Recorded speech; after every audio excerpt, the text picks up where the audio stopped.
Garrett left his water on. Good evening, ladies and gentlemen.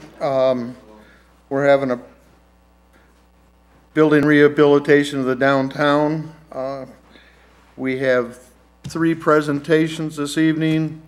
We'll start off with Emily Petz, please, from the Michigan EDC. Thank you. All right, hopefully I have to speak into this fancy mic, so otherwise I'd move around a little more. Sorry. I'm fine. Too. Yeah. Good. So I'm Emily Petz from the Michigan Economic Development Corporation.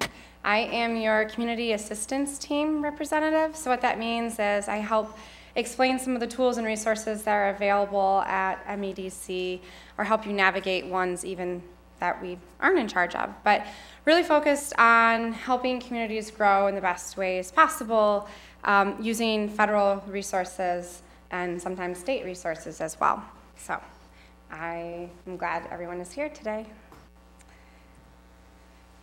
So this is just kind of a quick summary of the Community Development Division, recognizing that in order to attract talent to a place, we need businesses, and businesses need talent. So really focusing on creating that place, which is what you're doing and what some of the tools I'll be talking about focuses on, creating that place so we can attract the right talent and meet the needs of the businesses.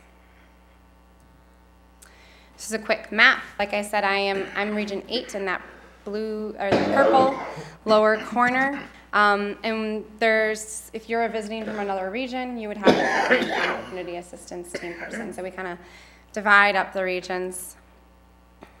I just want to touch on this real quick because Albion is going through this process already, and it's a process that allows communities to be proactive and to fine-tune the process for positive development and growth in their community, so that when an interested developer comes into town, it's a smooth process, it's a clear process, and it meets what the needs of the community are. It matches their master plan, and the developer knows, okay, you guys want more housing, or you want something in this corner.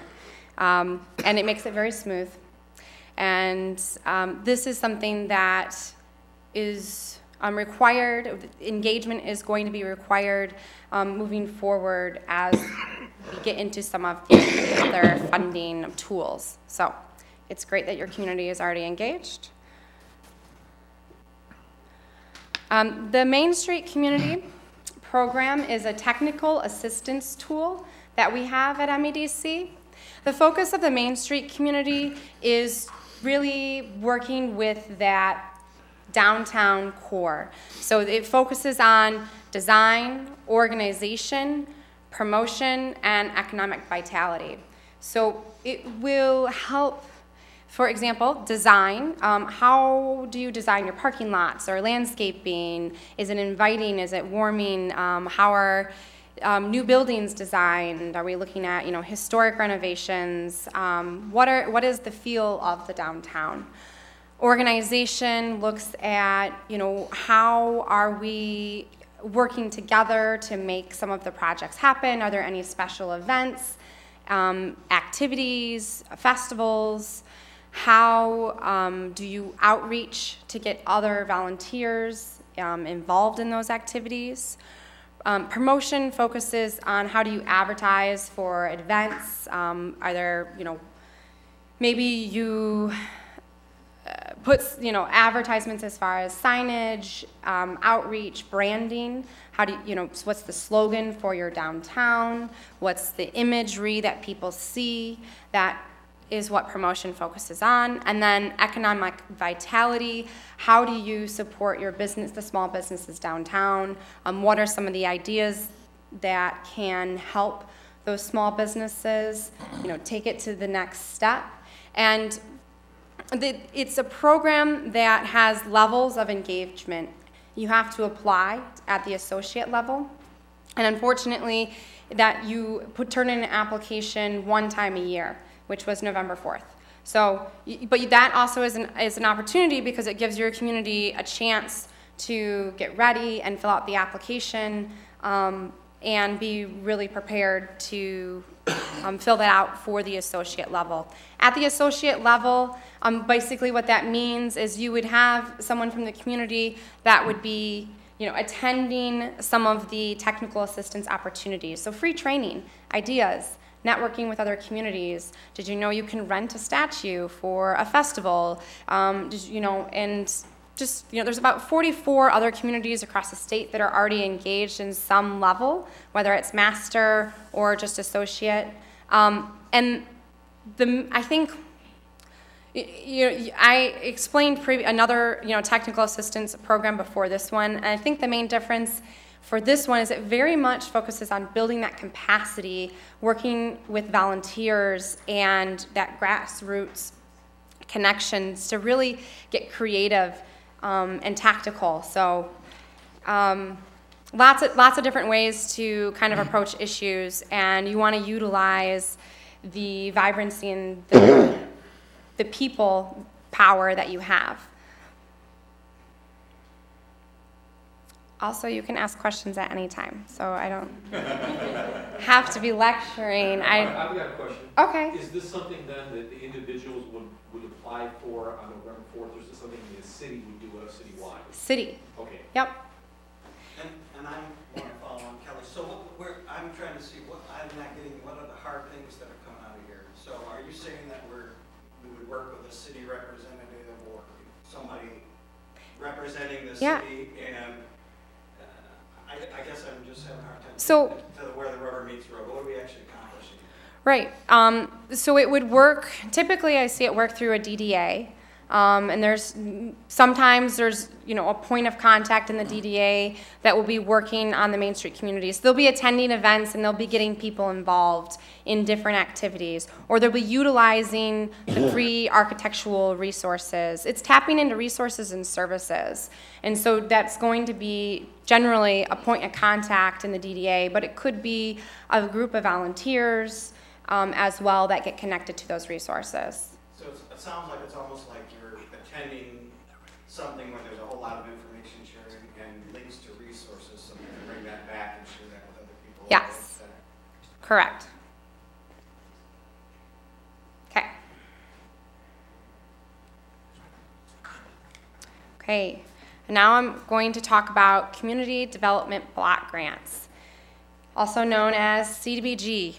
I like to say it really fast, because then it sounds like a word, CDBG. So we have lots of acronyms at the state. This is just one of them. It's a federally allocated pot of money. So we, as MEDC, gets this allocated from the federal government to do projects, revitalization projects. And the city of Albion qualifies because they are a non-entitlement community. You don't have, the federal government doesn't give Albion their own pot of CDBG funds, so that's why you can work through the MEDC to get these dollars. And you're also a low mod community and a core community, which are two designations through the state that will also benefit in using these funds effectively. All right, so this gets... What were those two things you're saying? What are we? You're a low mod community, which is based on area median income. So low mod communities look at what percentage of your income is at or below 80% of area median income. So we're looking at the 51%, and that allows you to be eligible for more resources and tools. So with the community development block grants or CDBG dollars, we have to meet certain objectives to prove that projects are eligible. But this is a tool that we utilize to help rehabilitate downtown. So this can be rental rehab, this could be white boxing of commercial space, this could be facade improvements, rehabbing of a downtown. So we will look at project by project, and we will basically, you'll work with me to assess how we're going to meet one of the federal objectives of the program. And so this slide summarizes the federal objectives. We have to make sure, thank you, oh, goodness. We have to make sure that we are either creating jobs or we're providing a low mod area-wide benefit, or we're doing 51% of units to meet a low mod benefit, or we're removing slum and blight. So you can kind of summarize that into two categories. We're either providing benefit to low mod individuals in various ways, job creation, unit creation, unit rental rehab creation, or we're removing slum and blight. Emily? Yeah. Before you move on, just for the audience benefit, the LMI or low mod is the low to moderate income levels. But could you explain the white boxing of the commercial areas? Yes. So, yes, LMI stands for low moderate income individuals. And when I say white box, it basically means that you prepare the space for a tenant to come in, so that you make it generic, everything's working, make white walls like we have here, so that it's very easy for a new business to move in and be ready to go. They make a few changes, they personalize it a little bit, but it's a clean space. They don't have to worry about lead or asbestos or redoing the floors. It's all done for them. And so that's typically what the term white box means. Ideally, in our projects, we like to see that you would have a commercial tenant ready, but it really depends on the project. We like to look at project by project and see what makes sense for your project, what are the financial struggles, what kind of bank support is willing to come in, etc. Did that answer all? Okay. So this is a little dark, but pretty pictures of buildings. So we have the opportunity to work on facade grants in a low mod community, because with facade, it provides an area-wide benefit to the entire low mod community. And facade would only focus on the exterior of the building. It also has the less kind of requirements as far as paperwork goes, but facade will address exterior, how it looks, and we will be looking to rehabilitate that to a historic standard. So we'll what did it look like 50 years ago? So we work very closely on all these projects with the State Historic Preservation Office, or SHPO, and we get their approval. We have to get their approval. It's a federal fund, so we have to get their approval before moving forward on projects. So for a project like this, where we're just addressing the facade is basically determined by an area, the outside of the building, that has that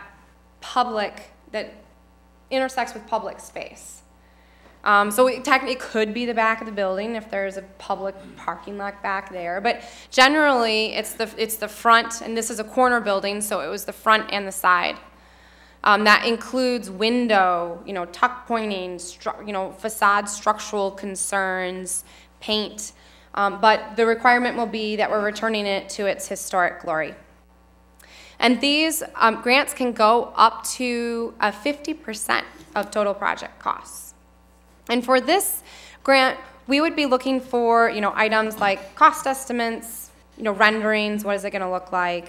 Want to make sure we have a good idea of what the project is going to be, so that we can, we know what we're approving. These grants have to come in multiples. So I would not be able to pitch. I pitch all these projects to my managers to get them approved. I'm your advocate here, and I would want to make sure that we have at least two facade buildings, before I could bring that into my managers. So it's really important. I mean, there's been communities that have done 7 or 8, and they just do their whole downtown. That's awesome. And I'm trying to think the last community that did that, but the grant was so large, we had to bring it to the board, and they received over $1 million in financing for about 7 buildings in their downtown. So it just depends. It takes a lot of teamwork to get something like that done, because all these building owners kind of have to be, they're individual projects, and we'll review them individually, but they have to come in together. So there's some teamwork involved as far as preparing that application, but definitely worth it. CDBG funds, these dollars that, you know, I'm talking about now, you know, they do require some patience, and they require some, you know, it takes some time to get through the process. So if you're in a rush to get your project done, this, you know, these funds might not be the best for you. You can also do acquisition with the dollars. This avenue isn't used as much. Typically, I would see this used if the building was fairly pricey. But with acquisition, we'll basically help you purchase the building up to, you know, 60% of the purchase price. And we would then require that, you know, what are you going to do with the building? It has to be rehabilitated. You have to have a commercial tenant. So we'd expect that there's this plan for investment, rehabilitation, and a commercial tenant if we're going to help with acquisition. And here is an example. You recognize this one? So this was a project for blight elimination and historic preservation.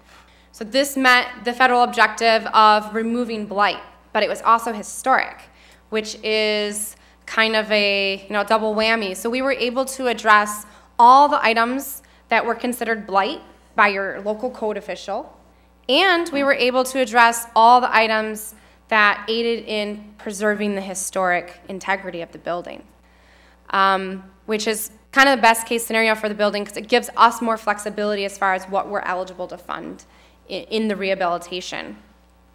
So as you know, this is a very, you know, successful rehabilitation and is a gem in your community. So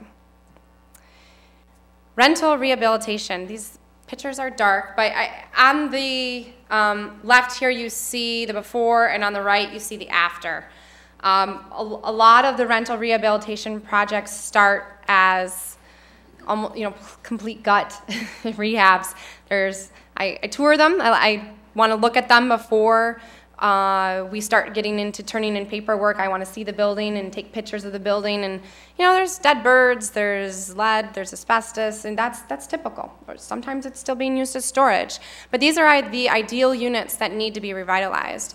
By putting a rehab, you know, a unit in your downtown, the Main Street program that I spoke of earlier, they do some research every year, and they concluded that about $20,000 is added to your downtown by one person living in that second story. Just because, I mean, it's subtle, but they walk out and they purchase things that are convenient to them. So they're walking down the street, buying whatever is, you know, within reach. And it slowly impacts the community as far as bringing that vibrancy and also safety. You have more people that are in your community walking the streets. So the rental rehab program, we can do this a number of ways. We can create units through meeting the federal objective of blight, or we could do this by meeting the federal objective of low mod. So low mod, the low income benefit. And if we did it that way, we would require that 51% of the units created meet a low mod benefit. So there's two approaches to creating units in your downtown, rehabilitation of units. When we rehabilitate the units, we expect that they're quality units, and there's not, if there's going to be different rates, there's not a large difference in rates between the low mod and the market rate. We expect them to be equal and comparable. We like to see quality. Think of your like Chicago loft, exposed brick or hardwood flooring. Materials that are going to last. Because if we're investing in this unit, we want it to last maybe more than 10 years. Let's get some life out of it. We like to see energy efficiency improvements. Maybe there's a washer and dryer in the unit. We want to create something very quality. And typically, we'll see these projects be up to $80,000 per unit.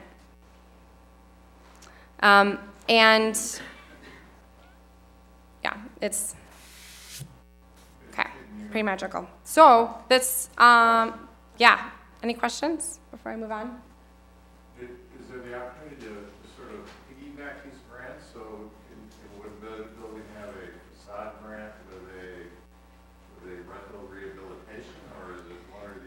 It's one or the other. Yeah. We meet one federal objective and we receive funding through that meeting that federal objective. Good question. Do you look at it and say, we're not going to put a rental rehab in a building that the facade is falling apart in? Yes. Okay. We would say, on that part, I would say, why don't we come in for blight elimination and do the whole building? Yeah, I wouldn't want to do rental rehab units if the facade was in poor condition and the commercial was in poor condition. I would probably encourage that project to look into blight elimination so that we could address the facade, the commercial, and the units, and really make an impact. And that's the ideal project. Let's, if there's issues to be addressed, let's address them all. Ultimately, it comes down to, does the building certify as blight or not, though?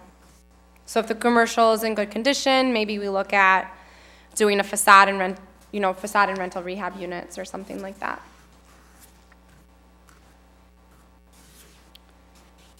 Any other questions on how CDBG works? Yeah.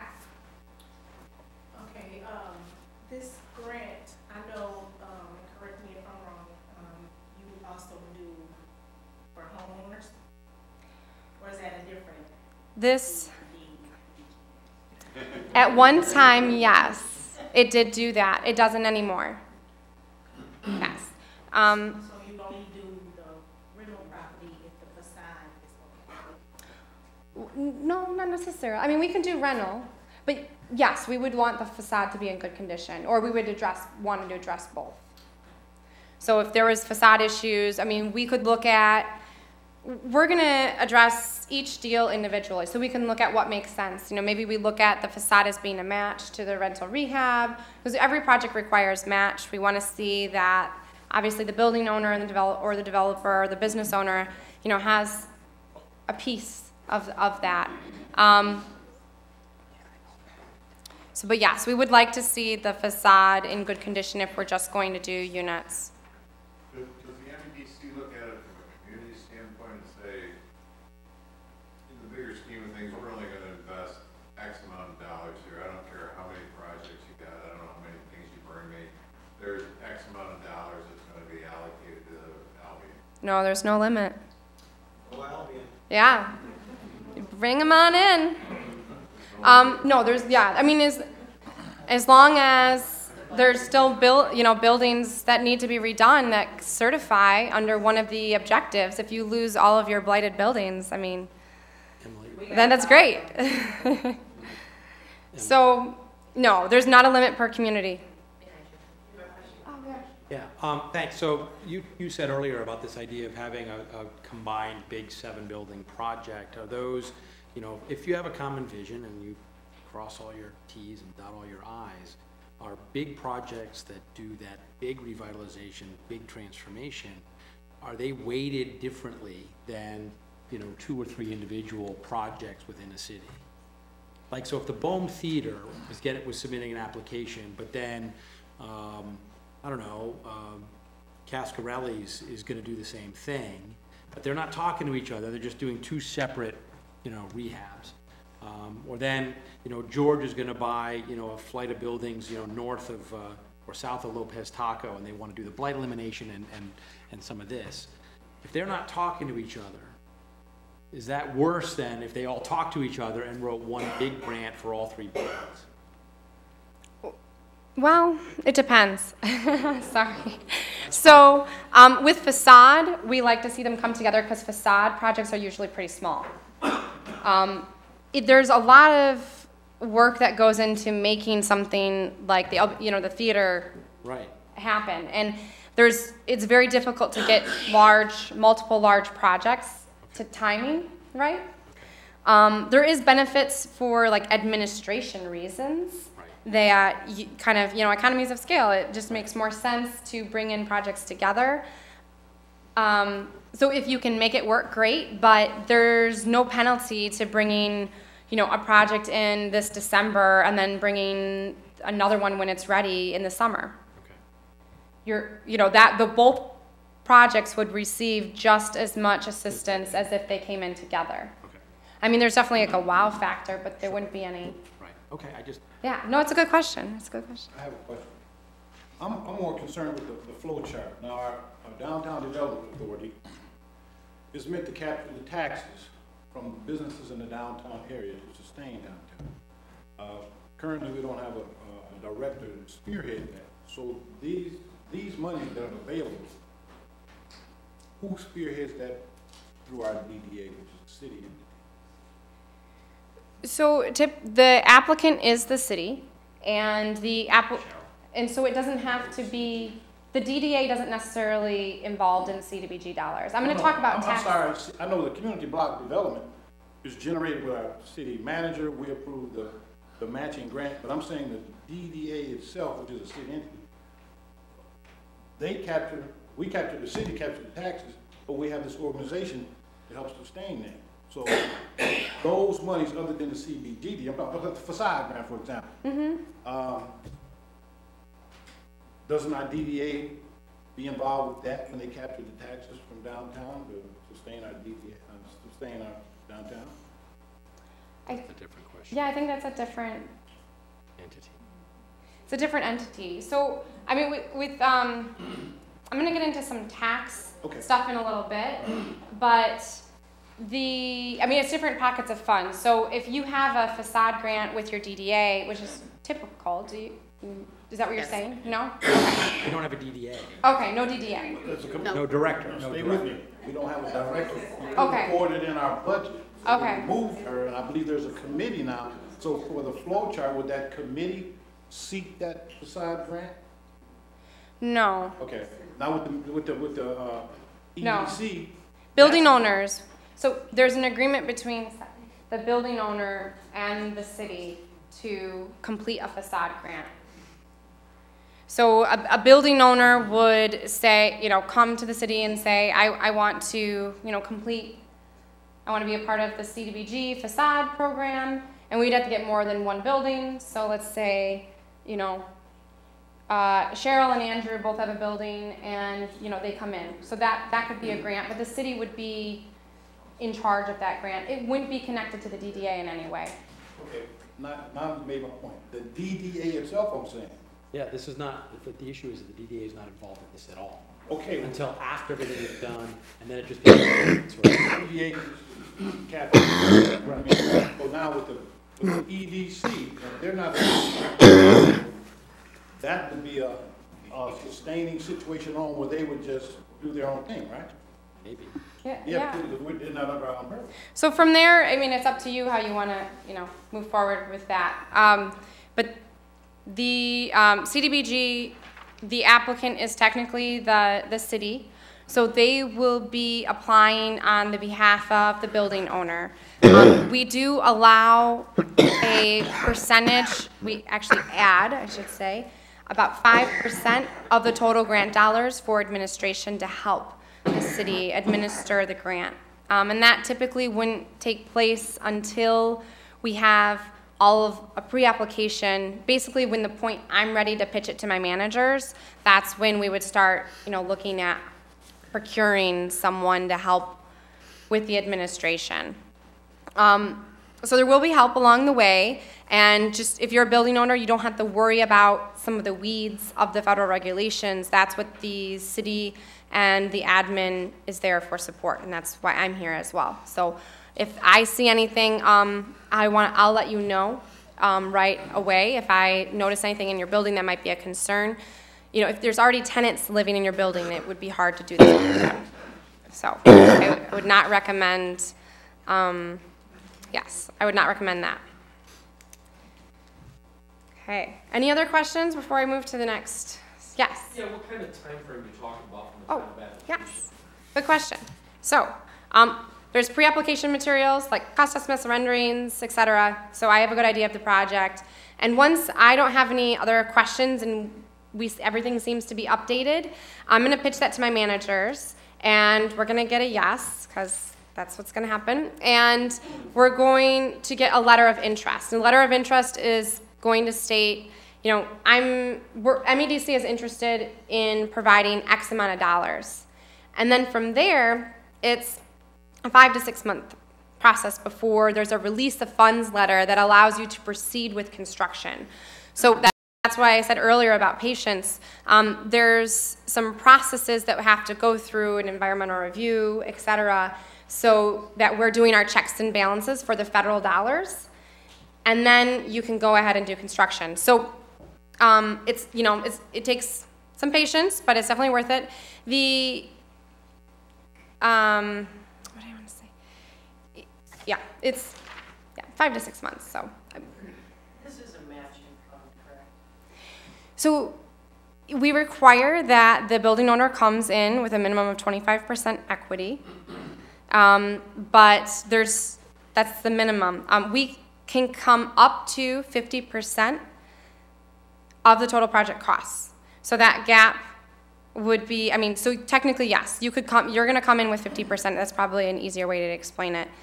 Typically, you will come in with 50%, and the grant can come up to 50% of total project costs. So what we do is we collect all the information about the cost of the project, maybe, how much, whether you're going to purchase the building as a part of the project or you've already purchased the building. We look at all the costs and expenses to run the building, and then we look at, we ask you to go to your bank and get a term sheet that says, it's not a commitment letter, but just like, what are the conditions of the loan?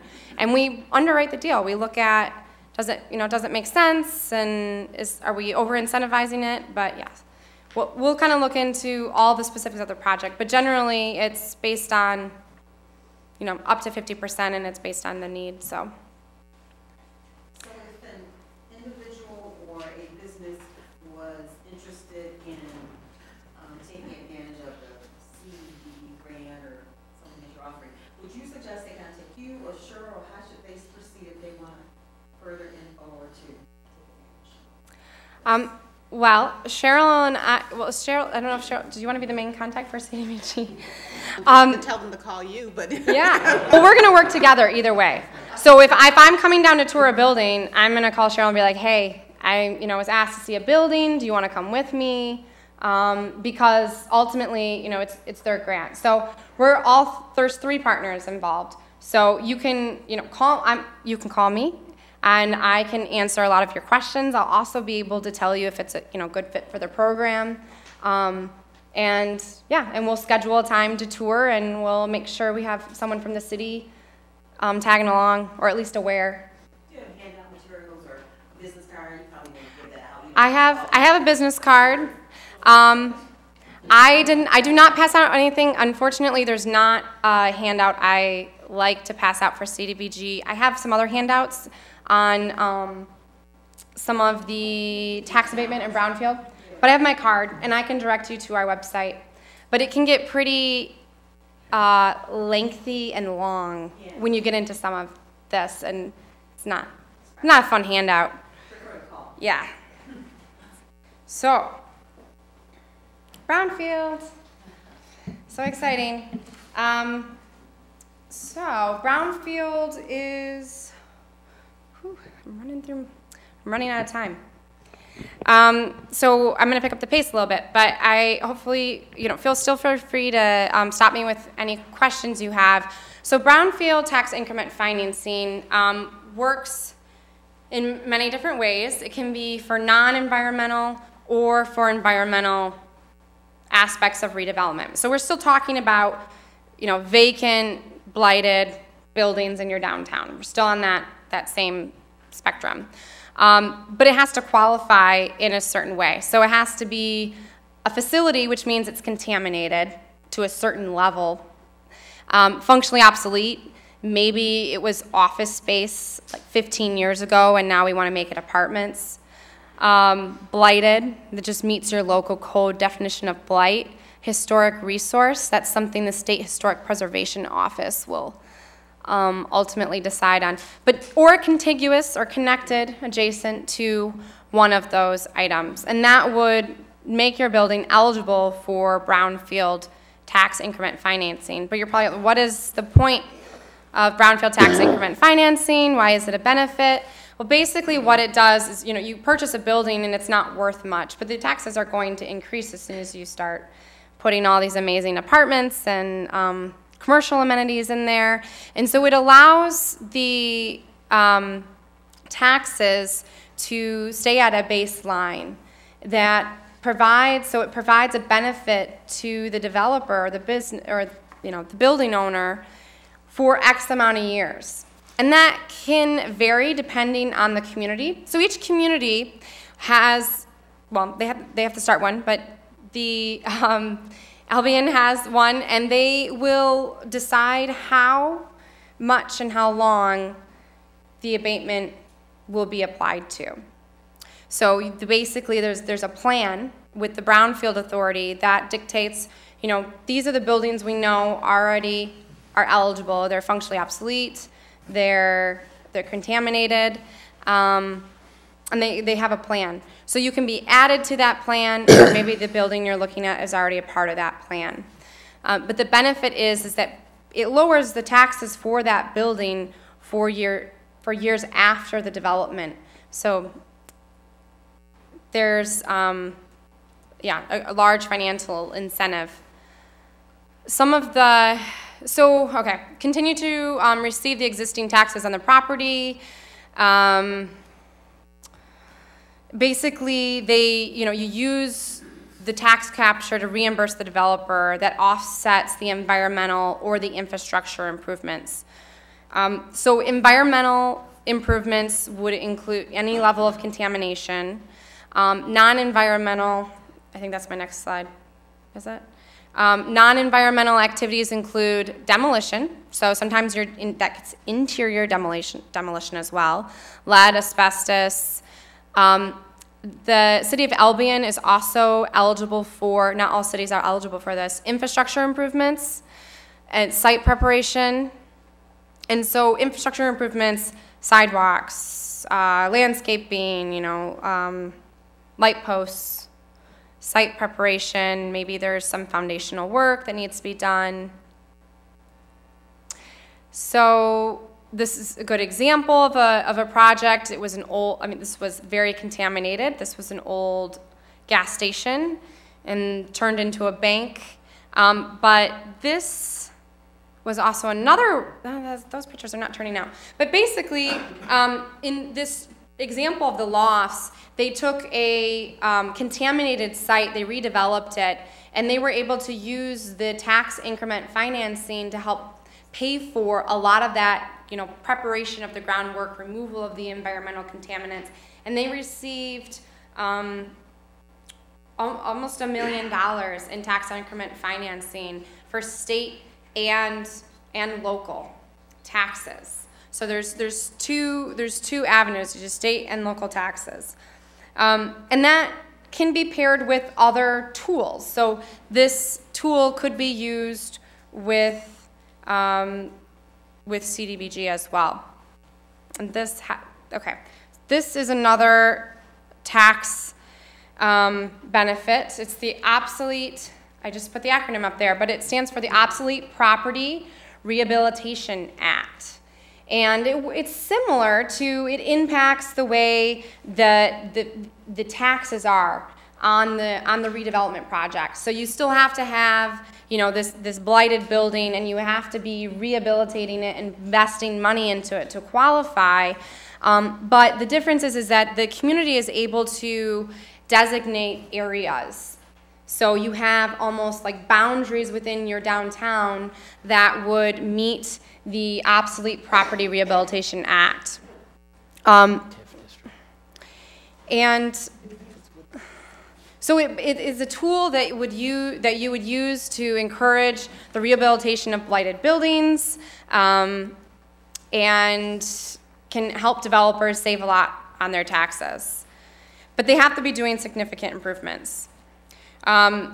This is basically you have to agree and establish your district before a building is even eligible, and then the property owner would file an application, and there would be local review of that, and then it would go to the state commission for review.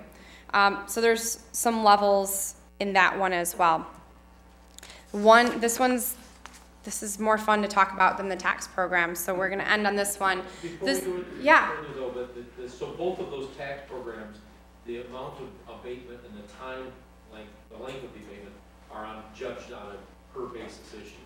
Do I understand that correctly? Yeah, so it can be dictated by the city. They would basically say, yes, you know, this is how we're going to move forward in these situations. I know some cities will go up to 10 years, some are 12, but yes, it'll be a standard. Yeah, the amount and the time is individually assessed. Yeah. Okay. Mm-hmm. Yes. And those were both for only downtown properties? I mean, for Brownfield, MEDC likes to see their non-environmental ones in downtowns. But ultimately, I mean, the Brownfield could be anywhere. Right, okay. So it could be But applied. Oprah is typically in downtowns, Okay. but not always.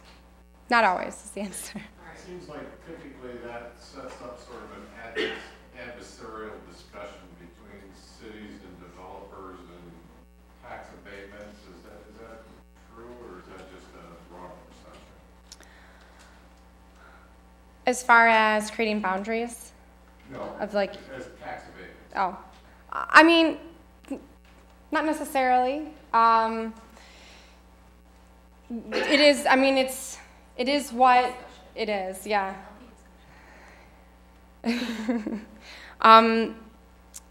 Yeah, I'm gonna move on to the public spaces, community places, but I think that, I mean, it's a good discussion, and that'll be a part of the process.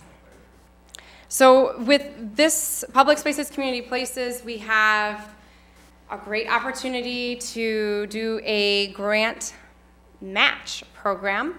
And how that works is we look for communities that will want to create new public space. So maybe an alleyway, a farmer's market, additional public amenities that can, I mean, maybe you have an existing park, but you want to add a slip and slide or a, you know, water play or a garden, yes, maybe an ice rink. All those, as long as you're reinvigorating public space or you're creating new space. We don't want this to go to maintaining existing space. We want this to be invigorating, revitalizing new space. So basically, it works to engage the public and create more community pride around these spaces. The maximum amount is $50,000 that MEDC will match, and then the community has to raise the other $50,000. And maybe you don't need $50,000, maybe you only need $25,000, but that's just the max amount. So here are a few successful campaigns that we've had recently. Marquette did a skate park. We've had a few alleyways to make them less spooky and more of a fun place to eat or sit. We've done some trail connections. The village of Vicksburg just actually completed 2 crowdfunding campaigns almost in a row. They had so much momentum from the first, they rolled it into the second. They did a trailhead and then they did an alleyway within months of each other. It requires, so the originator would be a nonprofit entity, any nonprofit entity, it could be the city.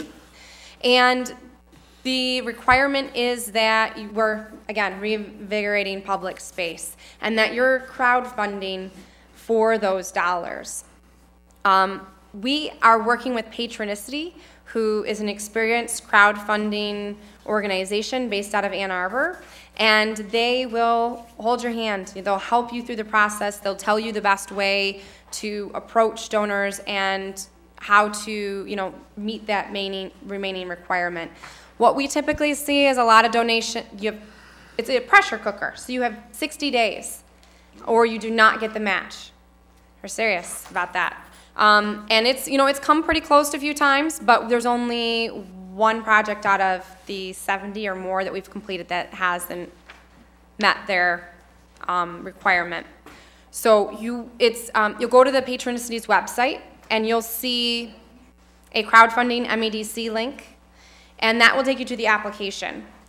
Feel free to connect with me beforehand if you want or have questions on if you think it would be applicable, but I'm happy to help in any way Patronicity is also really great at answering questions about approach for getting those funds. Yep. Lomond communities only? No, all communities. Yes, this is available to all communities, so if you're visiting from somewhere else. So I think I went a little over, but yeah, is there any other questions about the programs? What's the maximum number of years on brownfield? 12 as well? 12.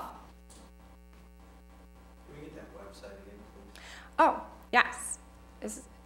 Haha, here it is. It's at the, The last line. oh, the last one? Thank you.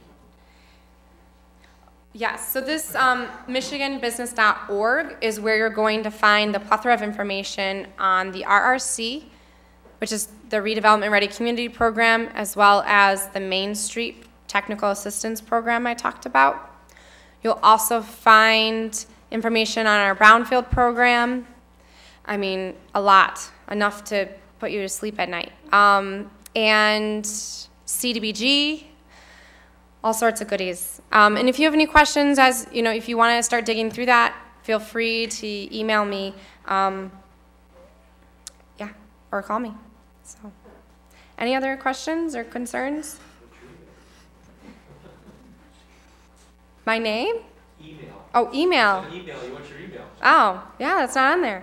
My email is PETZE1@michigan.org. Petzy1@michigan.org. So I have some cards I can pass out as well. It's PETZE1@michigan.org. I did bring handouts. I didn't pass them out, so I was worried no one would listen to me if I, but, because, you know, it's exciting stuff. So I have some handouts on the OPRA, obsolete property rehabilitation. I have handouts on Brownfield and on Brownfield Redevelopment Authority. And I'll also put some cards up here. So feel free to take all you want. Yeah. So next, I think we have An introduction of Amy. Oh, she's Yeah. not And speaking? I am going to be really quick so we can keep moving on. My name's Amy DePraise, for those. Amy, if I could ask you to come to the microphone. Oh, so it can you get to hear you. speak in this thing. They're recording. It's not so much that, you're being televised. That makes me happy. Well, again, my name is Amy DePraise. This is the third week that I've been with the Economic Development Corporation here in Albion. I look forward to working with each of you. If you've got any questions on what Emily went over and you can't get a hold of her, reach out to me. I'd be happy to help you or at least connect you to Emily. And I look forward to working with all the businesses in the downtown and in the community. So, any questions? Where do we find you? Next to the post office. And I'm there all the time. Okay? Thank you, Amy.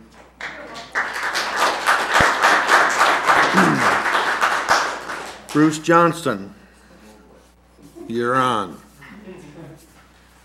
I have about 20 of these handouts left. Anyone that would like one, if there's families, please one apiece if you would. You can pass those out. First of all, I'm Bruce Johnston. I'm a community consultant. I'm a certified grant administrator for MEDC projects, and I'm here working with ACE Investment Properties, otherwise known as the Dobbins family, on the rehabilitation of 400 South Superior. What's the last name of the... Pardon? The last name of the... Laugenschlager. The building that was housed all of the appliance sales and repairs for so many years. And as you know, it's been vacant for a while, and the Dobbins family approached me after seeing some of the work that had been done in various communities to assist them to prepare a grant for the city to consider for the rehabilitation of that property. It's about 9,000 square feet. It'll involve a complete historical renovation, as Emily discussed. We will take the exterior of the building back to a 1900s look. Randy Case is the architect on the project. I'll let him say a few words as well. He's going to put up a little color rendering that was just finished today. The interior will have apartments on the second and third floor. It will include an elevator. The first floor will have new commercial clients that will be white boxed and then designed for them. I can tell you this right now, this is where we're spending a great deal of our thought and our time right now, because the Dobbins are absolutely adamant that we're going to bring something that is best for the downtown and that the city of Albion need. Whether it be a bakery, whether it be a deli, whether it be something that the wonderful food hub, by the way, just a wonderful facility, can utilize, and the services can be expanded. But it'll be something that is going to be used by the city and that the community members can use on a regular basis. We're looking for something that will keep doors swinging open and shut past 5 o'clock, so that can be used in the evening by those that are working during the day. So we're a couple months into the process. Mr. Case, who will talk just for a minute, in a moment, we'll talk a little bit about the historical design. We have started the process of getting a contractor on board to give some estimates, and we're following Amy's advice on what has to be done. The documentation that you see in front of you is an example of what can be done. In Mason, Michigan, the building was an article that was completed last year. It took a few years to go from the time someone said, I'm interested, till the time it was complete and full. We don't expect this one to take quite as long, because as you can see, that one had some real issues. They spent more than $250,000 just structurally putting it back together. It was about a month away from the wrecking ball when someone stepped up and said, we're interested.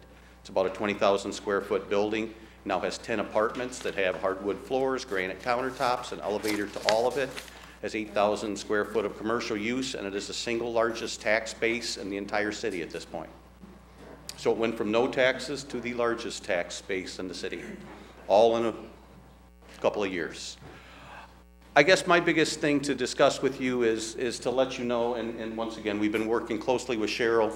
Now we've got our new EDC director, Amy, that we will be coming to meetings. We will be showing you information at DDA meetings that we attended last night, at city council meetings, and we'll kind of bring you along the process with you. Anyone that is interested in knowing more and watching this occur and seeing how it all happens, this is a very open book. The contractors will be looking for local contractors in the area to help participate in the process. We will actually be holding a contractor recruitment meeting for any local contractors that may be interested in providing cost estimates for the various services that this will require, and it'll require them all. We will be looking at the possibility of OPRAs, or a tax incentive, or tax sharing with the DDA. But at the same time, the main goal of this project is to provide something that it will stay in the downtown and be utilized by residents for many, many years to come. Now, I'd like to turn this over to Randy for just a minute and kind of give you an idea of what the project might look like when it gets to that point. Okay. There was one question that came up earlier about tax incentives, and they put the developer at odds with the community. And typically, what we've found is if the building is not rehabbed, the taxes will never grow, will never rise. So freezing them at that level is not a detriment to the community. You look at the increasing of the taxes, it forestalls that, but then eventually those taxes come back on the rolls. So when you look at it in a positive sense, it's a win-win whenever you do these kind of projects. Okay, anyway, if you're familiar with the building, this first floor is covered with metal panels, and all the windows are boarded up. So what we've done is we've done historic research and found photographs from the 1800s. It was built in 1852, and then we found photographs from around 1856, and then also from 1920. What happened were changes in the facade that had been done. When it was done in 1852, there was, this is a double door that goes upstairs to what were apartments, and they were turned into offices and many different uses through the years. there was a storefront, there was an entry here, and there was a storefront entry in the center of this facade. In the 20s, they took it out and put a corner access in. It's all been covered up by metal now, so what we've done is we've taken off a few panels just to see what's behind it. And actually it was built down a little bit. The top of this area was filled in with brick.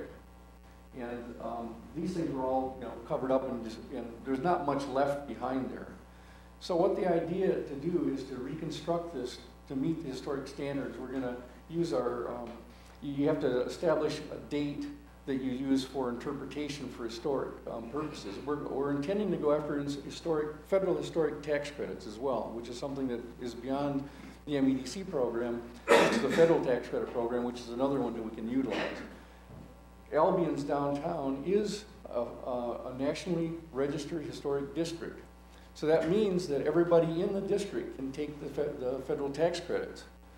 So what we're doing is we're working with Dobbins to make sure that they're able to get that. And that's 20% of what you spend on the building. And it's a credit. It's not a deduction. So that means it's money back in your pocket.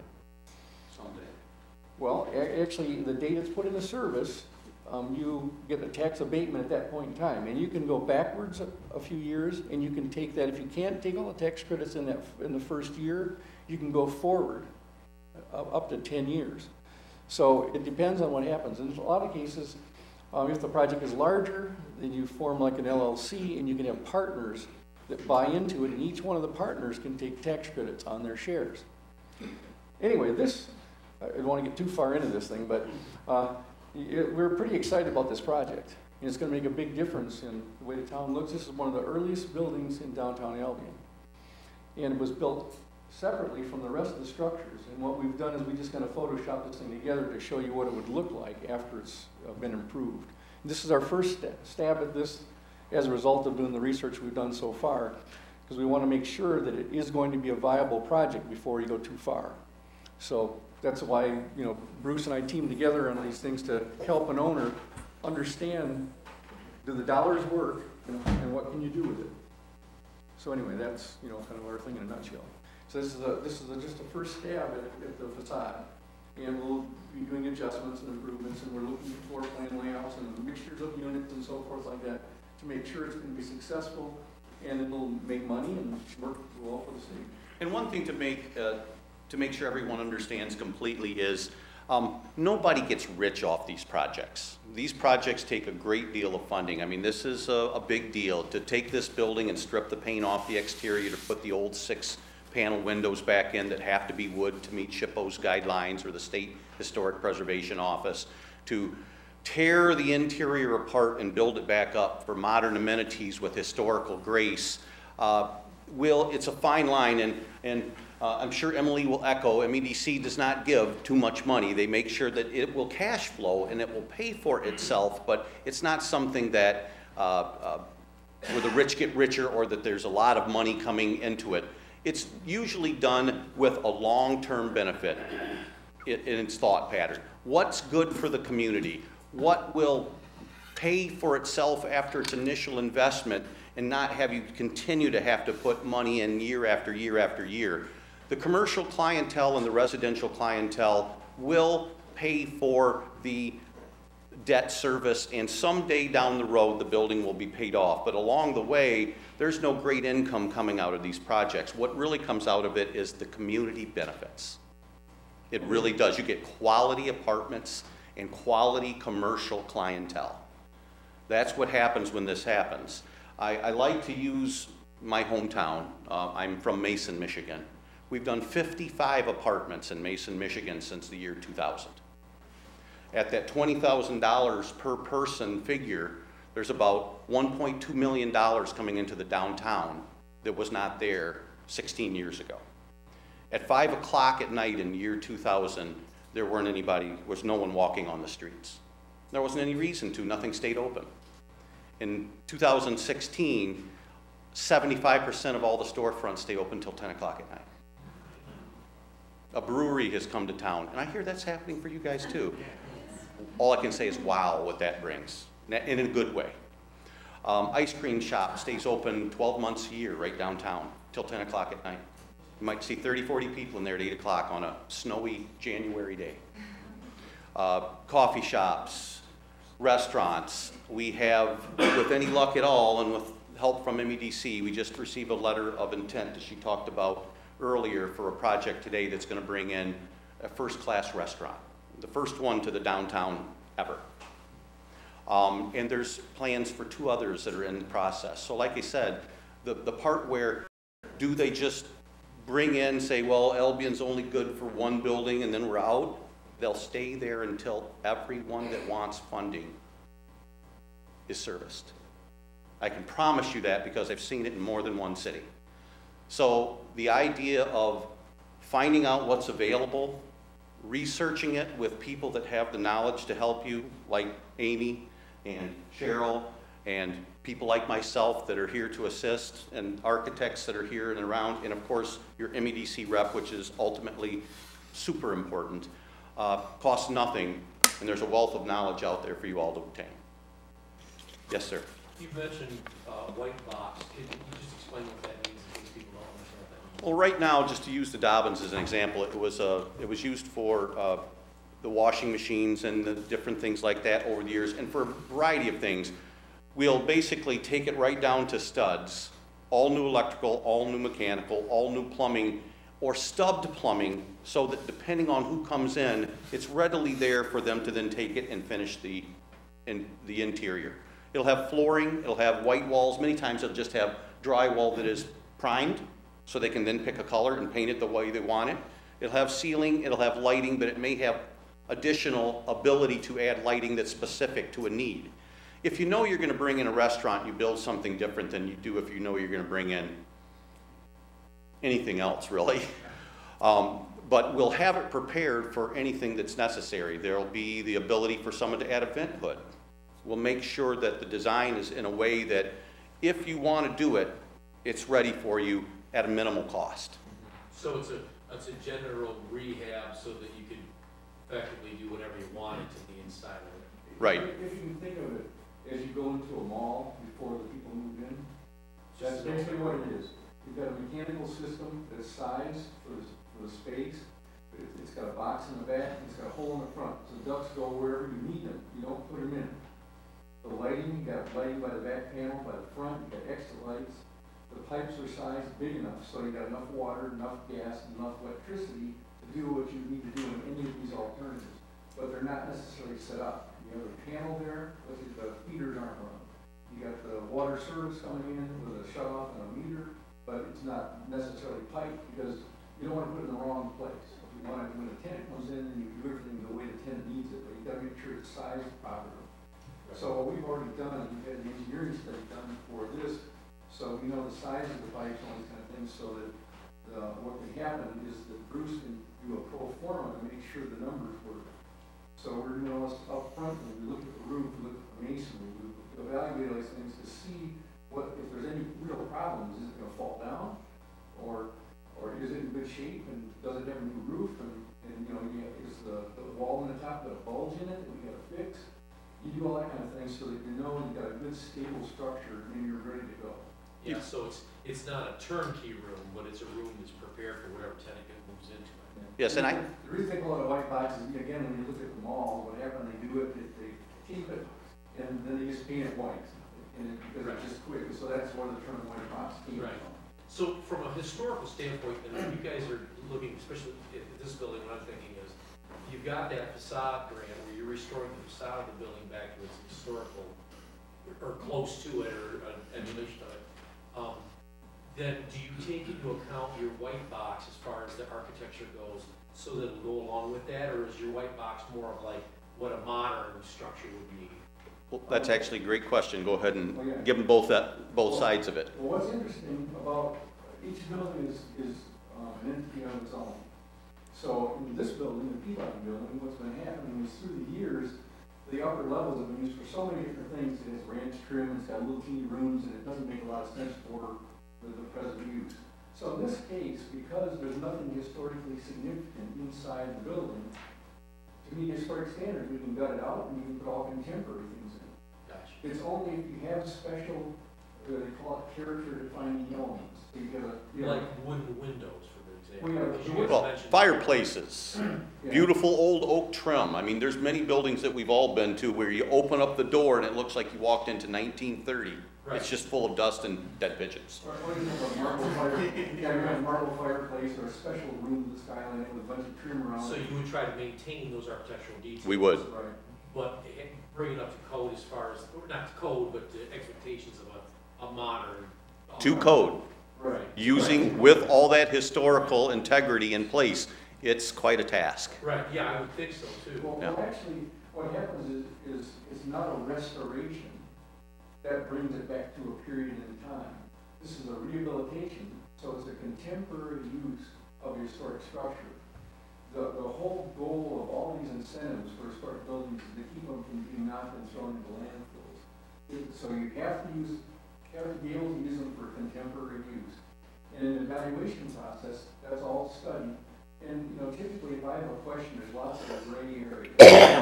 So I just work with the people at the State Historic Preservation Office, and we walk them down and do things, we do drawings, send them to them, and just evaluate that. So when we're done with the process, we know that it qualifies. Because, we've had a long-standing working relationship. So, that's just kind of the way it is. But you don't have, it isn't a restoration. It is rehabilitation. So you don't have to make it back to a certain style or something if it isn't there now. If the character defining element is lost, it doesn't need to be put in. But if you decide to put it in, it must meet the standards. So you take all the photographs and, like in this case, what would happen is we know that this cornice here had little brackets every so often. There's a certain relationship. So we want to put that back, so we'll make it meet that standard. What happened early on is steel beams were put across the front, and the old cast iron columns were gone. We haven't found them behind the metal. We may find some. If we do, we'll put them in. But right now, the columns were put behind the glass. And so the historic character-defining element is gone. And so what we do now is just keep it simple and clean and contemporary. So the windows are nice and large. You can see in whatever's going to go on in there. And then we try to make it fit the character of the building. And that's the key, fitting so it looks right, basically what it comes down to. An example that you mentioned before, I mean, if you can't see it from there, but each of these windows has 6 individual panes on the top and 6 individual panes on the bottom with wood separating them. They won't be vinyl, they won't be metal, it'll be wood. Well, actually, or could be metal, but actually to meet this historic standard, since the windows were always painted, and the situation for if you're going to replace windows, there's a bunch of tests to do. Great shape in wood, you leave them in place, you fix them off, weather strip them, and they're good to go. And maybe put storm windows on them so that you have energy efficiency. But if they're rotted, you can replace them with a high efficiency, even aluminum window, as long as it's the same proportion and it has a baked on paint that would give a reasonable color that would match the historic standard. So you can put contemporary materials in as long as it still looks the same as the historic reference. So what we a lot of times do with replacements, we'll do a little section to the window showing it looks within a certain category of what it is historically. And then it gets reviewed to make sure it meets it. If it meets that requirement, then again, extras are allowed. But primarily, just getting back to, the tax credit portion is big in this project, but it may not be in all the projects, just so you know. Right. The facade program, the development of second and third stories in the downtown, that's what turned Mason around, just so you know. They had a high vacancy on their second and third stories, and they used the rental rehabilitation program that was available at the time and created these 55 units. They did 35 units before they did the project that you see in front of you where the handout was given. And that was the big one. That was the white elephant, as she talked earlier. It had been vacant for more than a decade and had been unused, and like I said, was as close to the wrecking ball. But in the end, all I want to leave you with is that there are ways to affect change. There's lots of help, and there's plenty of good people that will guide you along the way. So don't think that this can't be done, because believe me, it can. There are dozens of cities all through Michigan that have already had this and are moving this way. Albion can be one, and my guess is will be one. Bruce, could you touch on the workforce development opportunity associated with the project as well? Workforce as far as the job creation? Yes. Mm-hmm. Okay, well, there's two things that come with these projects. One is called Section 3, and that's where if you get federal funds, you will attempt and set a goal to utilize underemployed or unemployed individuals for part of the workforce. The Albion Housing Commission and the Dobbins family have agreed that they will work with their public housing and Section 8 programs and hire some people out of public housing that are unemployed and give them gainful employment at quite a rate of income for the duration of this contract. That will help satisfy some of the Section 3, because if you live in public housing or you receive federal assistance, you're instantly Section 3 eligible. We will also go in doing in the contractor recruitment, we will find eligible contractors that meet the qualifications of the work to be done and give them an opportunity to provide bids. Now, it is not this open bid where everybody in the newspaper gets to come in and get 35 electrical bids and 35 of this, but if you're qualified and you're local, you will be given an opportunity to provide a cost estimate for the services that you provide. And qualifications vary, whether it's electrical where you have to be, you know, part of this or that, or whether it's painting where you have to have certain things, but you know, license, insurance, good qualifications, a resume to where it shows that you're capable of handling a project of this size if you're utilized. So there's opportunities coming with this project if MEDC and the city end up funding it, which I think it has a great chance. It's a good project.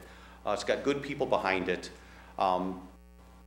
It's the kind of project that MEDC traditionally looks at and says, geez, you know, you got all these, you got good owners, you've got good architecture, it's going to meet all these historical and blight and job creation and all these wonderful things. So stay tuned, ask lots of questions, come to meetings. We'll probably be back at all of the city council meetings and giving little updates as things continue on so that everyone stays informed. Bruce? Yes. You worked in numerous communities around Michigan, and you've probably come across a situation where a hotel was built in the downtown and how that might impact the community in these sorts of projects. Maybe you can share some of your experience, your opinion, or... Well, I'm going to start with, I'm a storyteller if you haven't heard. Marine City is up just north or just south of Port Huron. And we developed 12 rental rehab apartments to begin with. And then someone came forth and said, you know, if Michigan will give us enough money to do these rental rehab apartments, we'll build a live theater down below. So they built a live theater and it was a big hit. And they went from that, which was 90 seats, to they built another one that's 250 seats. And it sold out every show. And all of a sudden, little old sleepy Marine City became, we're full of people all the time, Marine City, and they needed a hotel. They came from Canada. And they have a port to Canada that supplied a boat every 20 minutes coming across, but no place for Canadians to stay because at 10 o'clock at night they had to go home because that was the last one over. And MEDC teamed with the city and helped them create a hotel exactly like what's happening in Albion. This hotel broke ground in October and will be finished in July. And it is once again very similar, a boutique hotel in the middle of their downtown on an old gas station refinery that had to have everything dug out from underneath of it and be given a brownfield. DEQ gave a brownfield, city gave an incentive, MEDC gave a CRP, which is a different source of funding, but a incentive of their own, and the owners got funding from the bank and supplied some money, and now they'll have a hotel. And I'm not kidding you guys, 9 o'clock at night, you'll see 100, 150 people walking downtown, where when I went there in 2008, if you were there at 9 o'clock at night, you were able to whistle and hear it all the way up and down the street because there was nobody else there. Albion has this hotel and it's secured. Financing is secured, funding is secured. It breaks ground. Foundation's already built. What am I saying? I just saw it. Foundation is already built and moving. It will bring people from around, it will bring energy. It is a catalyst that is unlike any other thing that can happen in a downtown. Hold on to yourself, guys. It's going to really make things go downtown. And, yeah, and once again, with the support of the MEDC, with a great EDC director and people that are willing to continue to invest in your downtown, future's bright, very bright. And to develop the second and third stories for workforce housing for the people that are going to be working downtown when all these new places are created. That's, that's a great point. Just so you know, Mason, the 55 units, are all used by people that lived in Mason. About 90% of the people, they didn't come from Kentucky and Albion and all the places. They're used by people that wanted to live in Mason and would have lived there anyway, but they decided to live downtown. 98% occupancy rate for every unit that I've ever created since 2000. 98% of the time it's occupied. They are the most sought after apartments anywhere in the community. Just think about, and Emily talked about it, you get up, you go, I'm going to go downstairs. Oh, I got to get milk. Oh, why go to the car? I can walk over here and get it. You know, there's my bank. We had an article. Well, here's my story again. If I'm taking too much time, let me know. But there were the very first apartments that were ever done in the city of Mason. A year later, the Lansing State Journal says we want to do an article. So they came and said, hey, Bruce, you know, this is great. How many have you done now? 6. What do you think? Well, it's wonderful. It was Saturday morning at 10 o'clock. Can we go talk to somebody? I went, I didn't notify anyone. He goes, can we go knock on a door? So we go up to the very first one we did, knocked on the door, and about a 25-year-old guy opens up. He's got no shirt on. There's a camera back here, and all these people wanting to talk to him. He went, well, just a second. He puts his shirt on. He goes, come on in. And he, without, I swear to God, without ever saying anything to him, he walked over and he goes, see there? There's my bank. See there? There's where I go to get my prescriptions. Down there, there's Quality Dairy. If I ever need a gal, I go over to the bar and talk to her. And then he goes, and this is where everyone at MISHTA at the time that I knew, because they watched this interview and they started calling afterwards. He goes, do you know how many times that I parked my truck in back at 5 o'clock on Friday night and I never started again till Monday morning? Think about that. That's downtown living right there. He spends all his time and money downtown because that's where he lives. He made it his home. Yeah. And 2 people come to visit the downtown for every single person that lives there in a week. 2 people. So you fill the apartments downtown, you use that vital space. It's a wonderful story. Thank you.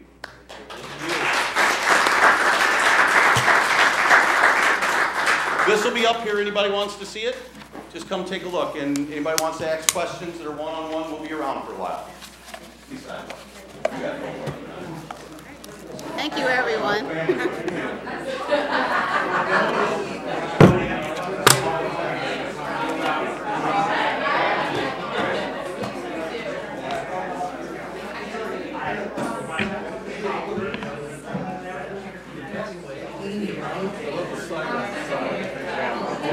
It's there.